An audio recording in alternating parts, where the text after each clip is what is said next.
I would just like to take a moment to appreciate what my backyard looks like right now. This brings me to my question. What if the key to feeling whole again lies in the roots of the land and the whimsy we've forgotten? Throughout my adolescent years, I've kept journals. It started when I was 11. My child therapist suggested it as a way to manage anxiety. It will help, she said, and it did. After school, I'd curl up with a notebook and spill my thoughts about the day, about how I felt, about anything. Somehow, putting those swirling emotions into words made everything feel a little lighter, a little less tangled. It also became a way to track my thoughts as they shifted and grew over the years. The pages held my memories, what happened, how I felt, how much I changed, or sometimes how much I didn't. I was a sad kid. Most of what I wrote was heavy, gray stuff. When I was 11, COVID hit, and I went from spending almost every day outdoors to not being allowed out at all. You can see the shift in the tone of my writing, sunlight disappearing from the pages, and in its place came a quiet ache. Around September 2023, I joined the Nanaimo Rowing Club. It was the first sport I'd ever played. Ever. As I started getting stronger, spending more time outside and focusing on things beyond video games and the walls of my bedroom, something unexpected happened. My journals got happier. The entries felt lighter, more curious. I found myself drawn back to the things I loved when I was little: nature, movement, fresh air, whimsical things. And strangely, I began to resent the hobbies I'd clung to from ages 11 to 14, as if they belonged to a version of me that didn't fit anymore. As I changed, I began to wonder, had the world outside been trying to help me all along? The shift in my mood wasn't just about rowing. It was about reconnecting with something older and quieter than the noise of screens and schedules. According to Wild Ones, spending time with native plants and green spaces doesn't just boost mental health, it nourishes our sense of identity, belonging, and peace. It made me think, maybe we aren't meant to live so far from the natural world. Maybe healing doesn't come from doing more, but from remembering more. Remembering how it feels to stand barefoot in the grass, to watch a bee in a flower, to breathe in cedar. The attention restoration theory. Can you hear that bird? Hello, Mr. Robin. I'm trying to do a TED Talk over here.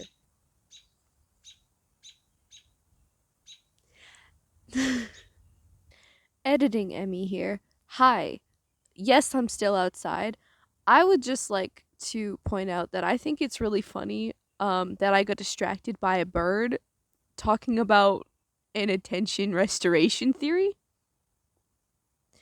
Okay, that's all. Enjoy. The attention restoration theory, which I found from a Wikipedia article, suggests that nature has the power to reset our overstimulated brains. In a world overloaded with pings, screens, and endless tabs, our focus burns out quickly. But being in nature, even just looking at trees or listening to birdsong, gives our minds a break. It gently engages our attention without demanding it. Nature literally heals us. In an article called Into the Wild and the Freedom of Solitude, writer Zach Sahar describes how time in the wilderness offers a rare kind of clarity, a freedom from the constant buzz of productivity culture. When we step outside, really step outside, we're not just escaping noise, we're returning to something deeply human. I remember one day my friend Maria visited me while I was working at Long Lake. Since I was out on the water in a boat, she sat by the shoreline alone for nearly 2 hours. Later, when I asked if being out in nature helped her mood, she said, and I quote, "Yes, more so because I'm not able to go out very often and I can't enjoy fresh air." Now, I love Maria. She's one of my best friends, but like a lot of teenagers nowadays, she spends a lot of time on her phone. But in that moment by the water, Maria wasn't rejecting modern life. She was rediscovering what it means to be human, to breathe, to wonder, to feel joy in something simple. That might be the key to feeling whole again, rooted in land and memory, not in screens and scrolls. Let's look at another example. A couple weeks ago, I watched Into the Wild with my mom. It easily became one of my favorite movies of all time. The cinematography is breathtaking, the storyline is both bittersweet and tragically beautiful, and it told a story I can deeply relate to. Also, the soundtrack was written by Eddie Vedder, who is a freaking genius. If you've never seen the movie before, let me quickly summarize it. Into the Wild follows the true story of Christopher McCandless, a young man who abandons his privileged life to travel across America and live off the land. Renaming himself Alexander Supertramp, he donates his savings to charity, cuts ties with his family, and sets out in search of freedom and deeper meaning. Along the way, he forms friendships with strangers, but ultimately isolates himself in the Alaskan wilderness. There, he finds both peace and hardship, eventually dying alone from starvation and poisoning. Note to self, never eat sweet peas. His final journal entry reveals a haunting truth. Happiness is only real when shared. Throughout the film, Chris talks about humanity as a whole, our nature, our idealistic ways, and our flawed system.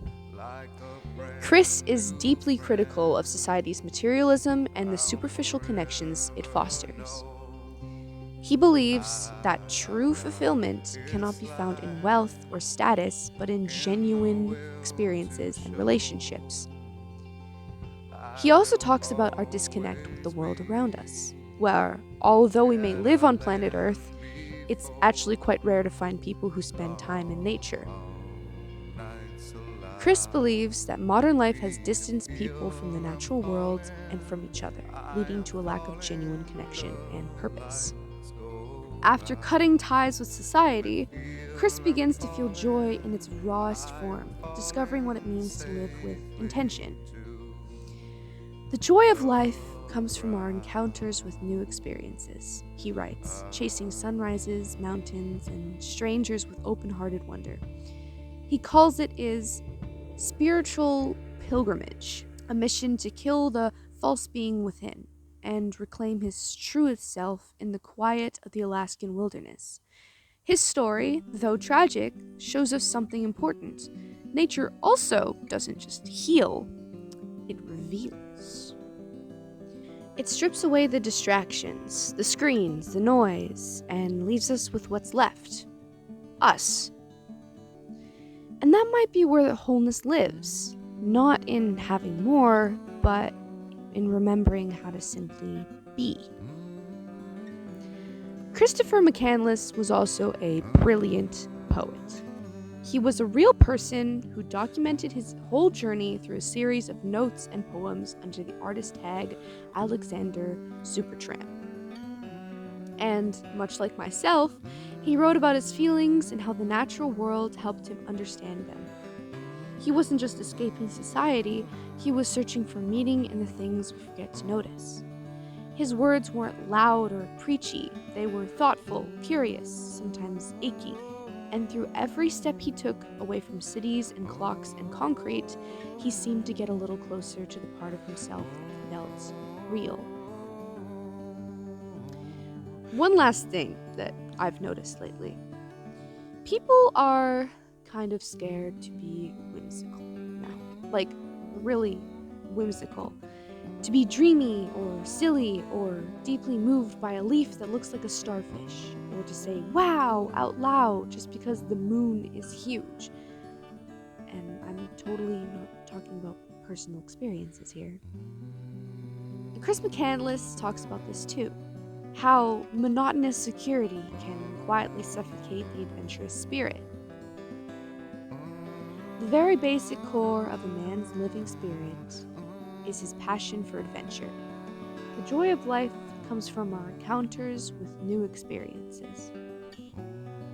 In our society, there's this pressure to be ironic, to stay unbothered and cool and have a perfect online presence.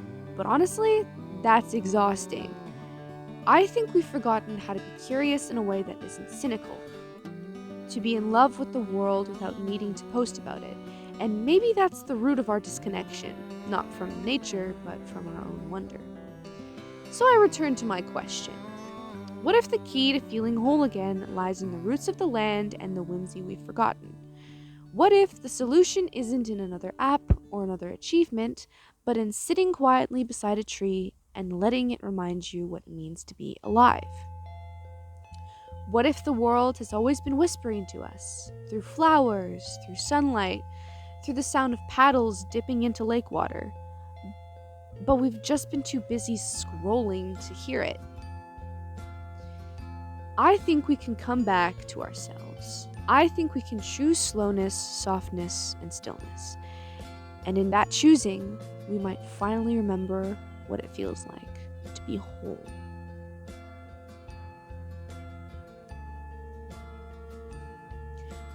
I will let you go with one more quote from the genius Christopher McCandless. So many people live within unhappy circumstances and yet will not take the initiative to change their situation because they are conditioned to a life of security, conformity, and conservatism. All of which may appear to give one a peace of mind, but in reality, nothing is more damaging to the adventurous spirit within a man than a secure future. Thank you.